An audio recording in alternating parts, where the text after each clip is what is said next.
Shalom, shalom fidèles téléspectateurs, internautes, bienvenue à votre programme. Vous avez la parole. Aujourd'hui, nous avons un invité qui va parler du climat parce que se célèbre aujourd'hui la journée mondiale du climat.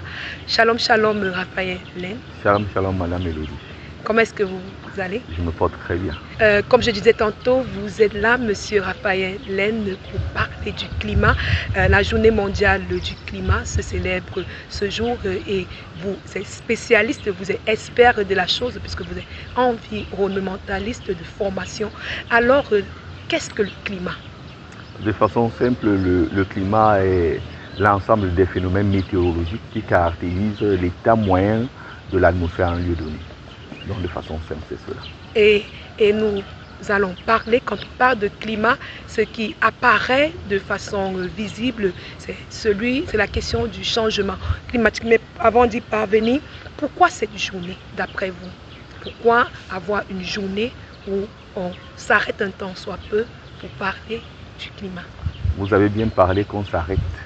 Donc la communauté internationale a voulu que l'humanité entière ait une journée où on s'arrête, on se pose des bonnes questions sur l'évolution de l'humanité. Parce qu'au fond, l'état de l'humanité, l'évolution même de l'espèce humaine est rattachée à l'état du climat. Donc c'est une journée qui est instituée pour sensibiliser l'humanité entière sur les dangers qui menacent notre climat et donc qui menacent même la survie de la race humaine. Donc voilà en gros pourquoi on a institué cette journée. Alors parlons de changement climatique. Qu'est-ce qu'on entend par changement climatique? De façon simple également, nous pouvons dire qu'on entend par changement climatique une modification durable du climat au niveau planétaire ou même dans les climats régionaux. Donc c'est une modification durable du climat que nous pouvons observer et nous constatons tous à différents niveaux. Est-ce qu'on peut dire que le fait qu'on ne sait plus, prenons le cas du Cameroun, qu'on ne sait plus quand est-ce que a lieu la saison pluvieuse ou alors la saison sèche, est-ce que cela rentre aussi dans le changement climatique? Évidemment, c'est pour ça que on appelle également, on peut dire également dérèglement climatique. Donc c'est un synonyme, changement climatique, dérèglement climatique. Donc il y a ce cycle de climat qui est déréglé. Généralement, principalement à cause, certainement nous allons revenir, de l'activité humaine. Donc, alors, quelles sont les causes? Quelles sont les causes de ce dérèglement climatique? Donc nous devons d'abord comprendre que le dérèglement climatique peut avoir une origine naturelle, genre les variations dans l'activité solaire. Mais ce que nous vivons aujourd'hui, c'est principalement dû à l'activité industrielle, à l'activité humaine. Donc depuis le milieu du 19e siècle, vous avez certainement entendu parler dans les cours d'histoire, géographie, de la révolution industrielle. La révolution industrielle. Depuis le 19e siècle, nous constatons avec l'industrialisation, nous constatons l'utilisation des combustibles fossiles. Combustibles fossiles, c'est quoi? Le charbon, le gaz, le pétrole, qui sont de plus en plus utilisés pour nos véhicules en Europe pour se chauffer, ainsi de suite. Nous avons également la déforestation. Vous voyez un peu sur nos routes, vous pouvez voir les gruniers transporter le bois, ainsi de suite. Or, le bois joue un grand rôle dans la protection et dans l'absorption des gaz à effet de serre. Nous avons de plus en plus l'élevage intensif, parce qu'en ce moment, nous sommes environ 8 milliards d'hommes sur la Terre. Il faut nourrir ces hommes et l'alimentation est devenue de plus en plus, l'homme est devenu de plus en plus exigeant. Chacun veut manger de la viande, donc il faut une plus grande production plus grande production quoi. Donc on est passé à une production intensive. Donc tout cela est à l'origine justement de ces changements, joue un grand rôle dans les changements climatiques. Parce que nous devons comprenons d'abord ce qu'on appelle effet de serre. Oui. Parce qu'au niveau, nous devons comprendre que la température moyenne autour qui englobe la Terre, c'est de 15 degrés. 15 degrés Celsius, c'est la bonne température pour une bonne vie sur la Terre.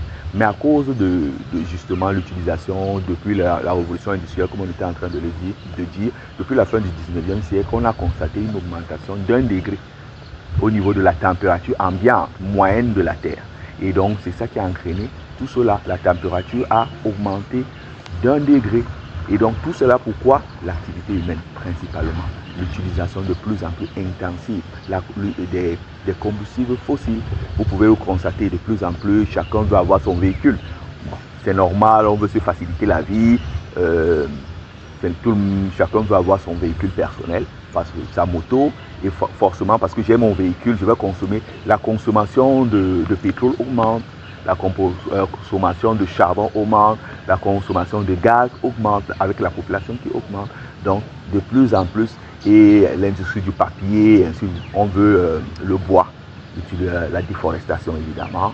Comme on parlait également de l'alimentation avec la production animalière qui augmente, qui est devenue intensive. Donc voilà un peu les causes. Donc on retient que la cause principale du dérèglement climatique ou alors du réchauffement climatique, c'est l'industrialisation. Tout à fait. Et je reviens sur ce que j'étais en train de dire. Comme on a parlé de 15 degrés, la température normale pour une vie agréable sur la Terre, nous devons comprendre d'abord que les gaz à effet de serre ne sont pas, de façon naturelle, sont même importants. Ces gaz à effet de serre, on parle principalement ici du gaz carbonique et du méthane, qui sont importants. Naturellement, on les trouve au niveau de l'atmosphère. Ils jouent un grand rôle pour notre protection. Donc, ces gaz à effet de serre constituent comme une couche de protection par rapport aux rayons du soleil, protègent la Terre. Donc, même maintenant, à cause de l'activité industrielle, on a une augmentation de la concentration. Donc, le problème n'est pas ces gaz à effet de serre au niveau de l'atmosphère qui ont un rôle essentiel de protection de la Terre contre la chaleur du soleil. Même maintenant, c'est l'augmentation de la concentration à cause de l'activité humaine dont on a parlé d'une augmentation d'1 degré, donc qui est venu perturber le cycle normal des choses. Tous ces bouleversements, comme vous parlez des climats qui ne sont plus stables. Voilà, donc c'est un peu ça. Alors, quelles sont les conséquences aussi bien au niveau mondial, parce que c'est la journée mondiale du climat. Déjà au niveau mondial, quelles sont les conséquences du changement climatique et de façon spécifique au Cameroun, quelles en sont les conséquences? Nous avons l'augmentation et l'accentuation de plus en plus des phénomènes météorologiques extrêmes, un peu comme les inondations. Vous avez vu ce qui s'est passé à Valence en Espagne. Nous avons les tempêtes, nous avons les cyclones. Vous pouvez voir les pays des petites îles des Caraïbes sont menacés régulièrement par les cyclones, les tempêtes. Nous avons la sécheresse, nous avons la raréfaction des ressources. Donc il faut de plus en plus aller loin pour retrouver des ressources essentielles. Nous avons la disparition de certaines espèces. Au niveau également, de façon moins perceptible, nous avons, comment on peut dire, nous avons les glaciers qui sont en train de fondre. Nous avons l'élévation du niveau de la mer au niveau des côtes. Nous avons l'érosion des côtes. Pour ceux qui vivent un peu à Kribi, dans certaines zones à côté de la mer, où ils vont vous dire que c'est comme si l'océan prend de plus en plus d'espace. Donc l'érosion des côtes. Nous avons cette érosion des côtes de plus en plus, et ainsi de suite. Voilà un peu, nous pouvons observer ainsi. Donc même dans notre pays, nous pouvons observer au niveau de la zone sahélienne, nous avons la réduction, la diminution de la pluviométrie, l'avancée du désert, de plus en plus tard, de plus en plus chaud. Donc des petites rivières se sèchent, des petites rivières. Nous avons même, ceci vient créer même des conflits. On a observé ce qui s'est passé entre éleveurs et agriculteurs, éleveurs arabes Choua et agriculteurs Mousgoum. Tout ça pour qui se discutaient des ressources en eau. Donc au niveau des populations, on constate également qu'il y a cet impact visible, l'aggravation de la faim. Pourquoi? Parce qu'on a parlé du dérèglement du climat. Oui. Les saisons ne sont plus respectées, donc un peu les paysans sont perdus. Donc il y a un problème de production alimentaire, la sécurité alimentaire est menacée. Donc de plus en plus de paysans, certains abandonnent même les campagnes à cause de la sécheresse. Sécurité alimentaire, aggravation de la faim, aggravation de la pauvreté, évidemment, parce que ces paysans qui ne peuvent plus produire, certains vont se retrouver dans d'autres localités, certains vont se retrouver en ville, certains qui étaient agriculteurs se retrouvent en ville, peut-être aller en famille, ne savent plus quoi faire.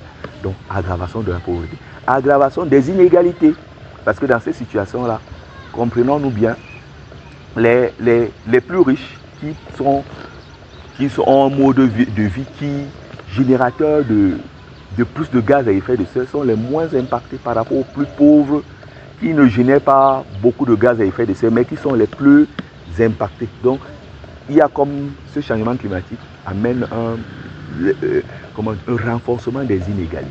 Donc, les plus riches qui peuvent s'adapter et les plus pauvres qui s'appauvrissent de plus en plus. Et donc, on a parlé des conséquences, on a parlé des conflits. Source de conflits. C'est la principale source maintenant de déplacement interne. Dans la dernière décennie, environ plus de 20 millions de personnes chaque année se sont déplacées, ont quitté leur foyer à cause du dérèglement climatique. Déplacement interne. Quand vous parlez de foyer, ici vous entendez le lieu d'habitation. Le lieu d'habitation, tout à fait. Tout à fait. Donc, ils se sont déplacés à cause des changements climatiques. Donc, c'est de plus en plus prégnant. On peut se rapprocher des agriculteurs qui ont du mal de plus en plus à produire. Ils se posent de plus en plus de questions. La saison sèche, parce qu'avant on pouvait savoir que non, la saison sèche commence tel jour, cette année, tel mois c'est la petite saison sèche, le mois puis c'est la grande saison des pluies, ainsi de suite. Vous voyez un peu. Donc c'est comme si le climat n'a plus de sens. Donc le paysan se pose la question, je dois s'aimer quand, je dois récolter quand. Et donc même quand il sème, le climat devient assez aléatoire. Même dans les grandes villes, on constate maintenant il fait de plus en plus chaud. De plus en plus chaud, donc il y a un sérieux problème. Tout le monde, nous sommes en train. C'est vrai que le changement climatique touche toute la Terre, mais tous les pays ne sont pas impactés de la même manière. On a surtout au niveau de l'Arctique, au niveau des glaciers, là-bas également, l'Arctique est fortement impacté. Nous avons aussi les petites îles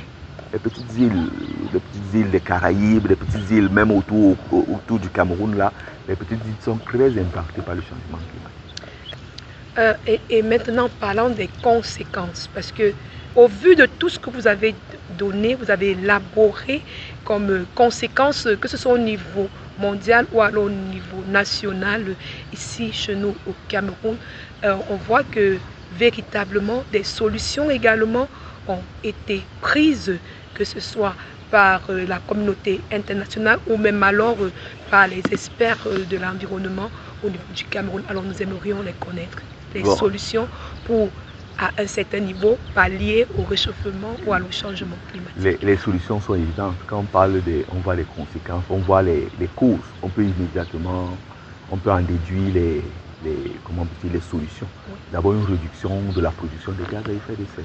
Il faut une réduction absolument, parce que selon les experts du GIEC, qui est le comité des experts interétatiques qui travaille sur l'évolution du climat, selon ces experts, il faut absolument, selon ces experts, si on continue au rythme actuel, d'ici 2100, dont la température globale de la Terre va augmenter de 5 degrés. Et pour les plus pessimistes, 7 degrés. Et donc là, ça va être catastrophique, parce que nous voyons déjà l'augmentation d'1 degré, ce que ça donne. Et donc, selon les experts du GIEC, l'humanité, la communauté internationale doit travailler à ce que d'ici 2100, la température ambiante globale de la Terre ne dépasse pas 1,5. 1,5. Donc on doit travailler à ça. Donc il faut absolument une réduction de la production de gaz à effet de serre, méthane, gaz carbonique. Il faut également un renforcement. On a parlé que les populations les plus vulnérables, les plus pauvres sont les plus impactées. Il faut un renforcement de leur capacité d'adaptation. D'où, face à ce péril, nous savons que de façon, comme nous en parlons, nous avons parlé de la révolution industrielle, il y a eu un grand impact dans le changement climatique. Donc les pays développés, les pays les plus riches ont une grande responsabilité. Une double responsabilité pèse sur les pays riches, les plus riches. D'abord, l'obligation de réduire leur production de gaz à effet de serre, et deuxièmement, soutenir les pays les plus pauvres en apportant une aide financière, en les aidant à s'adapter aux conséquences déjà visibles du changement climatique, et en les aidant également à mettre sur pied des mécanismes de développement propres qui ne vont pas également contribuer au changement, à l'accentuation du changement climatique. Exemple de ces mécanismes. Bon, nous pouvons parler des énergies renouvelables, donc aider les pays à produire une énergie verte, aider également, la communauté internationale travaille sur de nouvelles sources, un peu comme les véhicules électriques. Bon, ce n'est pas développé chez nous, c'est beaucoup plus développé en Occident. Mais bon, c'est des solutions proposées, mais bon, l'impact pour le moment pour la réduction des changements climatiques est encore est minime. Bon, c'est devenu, pour le moment, ces différents choix ou ces différentes options sont encore, ont un impact minable dans la lutte contre le changement climatique. Il y a aussi une autre solution qui est la mobilisation citoyenne. La mobilisation citoyenne, un peu comme la journée citoyenne, la journée sur le climat. Oui. La sensibilisation dans les établissements, la sensibilisation dans les médias. Donc, faire de chaque citoyen une personne responsable, une personne qui comprend les enjeux du climat et qui s'engage dans la lutte contre le changement climatique, dans sa façon d'agir, dans sa façon de se comporter, dans son comportement. Comment, un peu comme le conducteur de véhicule, comment j'utilise le carburant, comment j'utilise, pour ceux qui utilisent le gaz, comment j'utilise le gaz, comment j'utilise l'énergie électrique, des bonnes habitudes. La mobilisation citoyenne par des bonnes habitudes. En Occident, on parlera de comment utiliser le chauffage, ne pas trop utiliser le chauffage pour augmenter la facture carbone. Ici chez nous, on parlera peut-être comment se comporter, genre pour le citoyen lambda qui a ton véhicule. Parfois le covoiturage, on parle du covoiturage, genre un couple peut avoir 2-3 véhicules. Oui. En sortant le matin, le mari et la femme prennent le même véhicule. Ça réduit la facture carbone, ça réduit la production de gaz à effet de serre. Mais on peut se rendre compte que peut-être si la femme sort avec son véhicule, le mari, les enfants également les véhicules, ça augmente la facture carbone, vous voyez un peu. Alors que si on fait le covoiturage, le père sort avec son véhicule, il accompagne sa femme, il accompagne ses enfants au lieu de service. Voilà la facture carbone qui est à son niveau. Il devient un citoyen responsable et qui contribue à la réduction de la facture carbone. Donc c'est les petits gestes ainsi, un peu comme l'utilisation de l'eau, genre rationaliser notre utilisation de l'eau, genre ne pas laisser la pompe. Bon, on a parfois ces mauvaises habitudes, on ouvre un robinet, on utilise, on oublie de fermer, on sort, peut-être certains qui sont dans les bureaux, un bureau climatisé, ils laissent la climatisation en fonctionnement. Donc voilà des petits gestes à notre niveau que nous pouvons faire, des gestes éco-responsables pour améliorer comment on peut dire, le phénomène, lutter contre le changement climatique à notre niveau. Donc, dans certains pays, surtout les pays du nord de l'Europe, beaucoup utilisent les vélos. Oui. Les vélos pour aller au travail, et ainsi de suite. Pas parce qu'ils n'ont pas les moyens de s'offrir une voiture. Mais c'est l'idée écologique. Donc, je contribue à mon niveau à lutter contre le changement climatique. Et je me décide moi-même à aller au travail à vélo. Bon, dans notre société, le véhicule est un peu comme un luxe, c'est un symbole de réussite sociale. Donc se voir aller au travail sur un vélo, un directeur, un ministre, c'est un peu comme une déchéance sociale, c'est mal vu. Pourtant, c'est les gestes écologiquement responsables. D'où la mobilisation citoyenne. Oui. Les gens doivent être éduqués. Et donc, on doit même revenir sur comment construire les villes durables. Des villes où on peut fonctionner sans certainement avoir besoin, un peu comme une ville comme Yaoundé. On a besoin de... Si on veut réduire, peut-être lutter contre le changement climatique, on a besoin de... Qu'est-ce qu'on peut faire pour réduire l'utilisation des véhicules? Peut-être l'utilisation individuelle, des véhicules individuels, genre des moyens de transport en commun. Des moyens de transport en commun. Pourquoi pas les tramways, pourquoi pas un micro? Vous voyez un peu.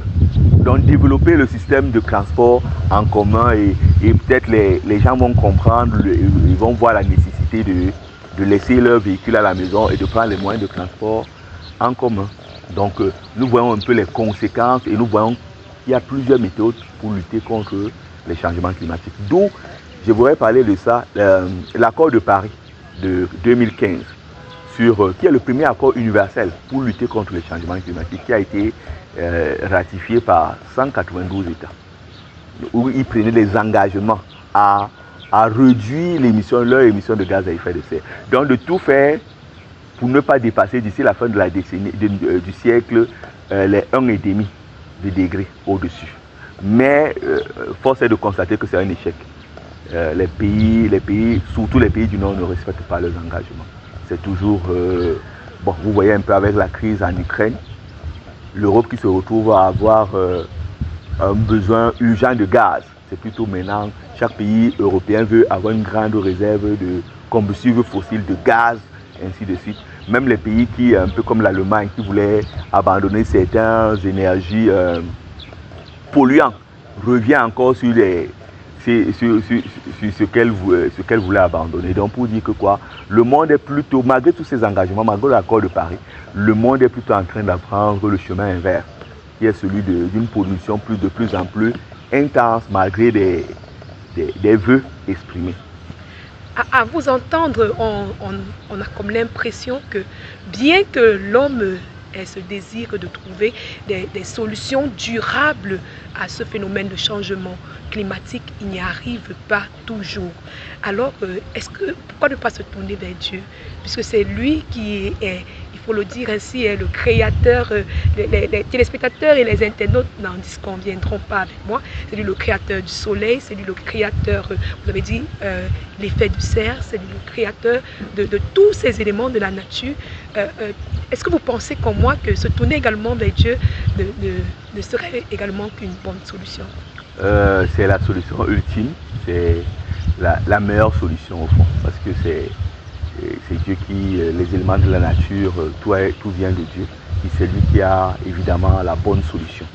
D'où pour tout chrétien, on dit allez, faites de toutes les nations des disciples. Pourquoi? Parce qu'il faut une nouvelle façon de faire les choses. Nous voyons ce que le capitalisme, ce qu'un monde sans Dieu produit.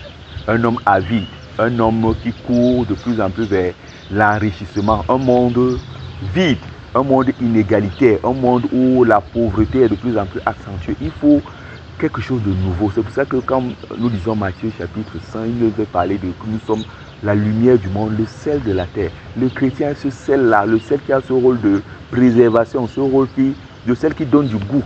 Donc c'est la terre en ce moment a besoin de ce nouveau leadership, de ces hommes d'affaires chrétiens qui vont faire un business autrement avec des valeurs chrétiennes. De ces industrialistes chrétiens. Voilà, qui vont faire une industrie propre, qui vont produire autrement, qui vont produire non plus dans une soif d'accumulation, mais qui vont produire également pour le bénéfice du plus grand nombre. Donc d'un nouveau business, d'une nouvelle façon de faire les affaires, d'une nouvelle façon de faire la politique. Donc nous avons besoin de ces personnes-là qui vont emporter la révolution dans le capitalisme. Parce qu'en ce moment, nous avons un capitalisme sans Dieu qui est forcément destructeur. Nous avons besoin d'un nouveau, d'un nouveau pacte social où maintenant l'homme met Dieu devant. Il travaille et œuvre pour l'enrichissement, pour la production des richesses avec Dieu. Et ainsi, nous aurons un monde différent. Merci beaucoup, Monsieur Raphaël Lenne. Il faut dire que concernant la question de l'environnement ou même du climat, nous avons beaucoup été édifiés. Nous vous remercions. Nous ressortons avec une chose que vous avez dite, il faut avoir une responsabilité écologique. Merci à vous. Merci beaucoup. Merci, fidèles téléspectateurs. Nous espérons que vous avez été véritablement édifiés concernant cette question du climat. Nous remercions également les internautes qui nous ont suivis ou alors qui vont nous suivre véritablement. Puis essayer de nous aider à maintenir ce degré de température en deçà de 16 degrés. Merci beaucoup, Monsieur Raphaël. Merci, fidèles téléspectateurs. Merci à toute l'équipe de production de cette autre édition de votre programme. Vous avez la parole. Surtout, ne décrochez pas, car le meilleur, c'est sur la chaîne de l'espoir. Au revoir. Bye bye.